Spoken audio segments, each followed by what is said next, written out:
രമാദേവിക്കും ശിവദാസനും ഇടയിൽ എന്താ പ്രശ്നം? അന്ന് അമ്പലത്തിൽ വെച്ച് രമാദേവി എന്റെ അച്ഛനെ കണ്ടപ്പോ പേടിച്ചു നിന്നു.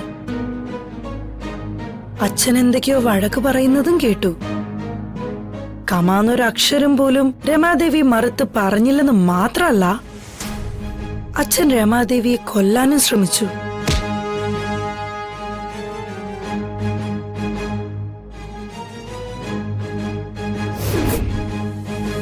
ഞാൻ പോലീസിനെ വിളിച്ചതുകൊണ്ട് മാത്രം പ്രശ്നങ്ങൾക്കൊരു പരിഹാരം ഉണ്ടായത്.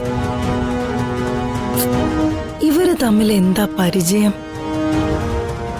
ഇവരുടെ ശത്രുതയ്ക്ക് എന്താ കാരണം? അതൊന്ന് അന്വേഷിച്ചറിയണമല്ലോ. ഇത്രയും നേരായിട്ട് വക്കീലിനെ കാണുന്നില്ലല്ലോ. എന്റെ ദേവി, കൈവിടല്ലേ, എന്തെങ്കിലും പരിഹാരം ഉണ്ടാക്കണേ. വക്കീലിനെ എത്രയും പെട്ടെന്ന് എത്തിക്കണേ. അച്ഛൻ നിരപരാധിയാണെന്ന് തെളിയിക്കണേ. ഇന്ന് തന്നെ ഡൗൺലോഡ് ചെയ്യൂ. കാണൂ നിങ്ങളുടെ ഫേവറേറ്റ് ഷോസ്.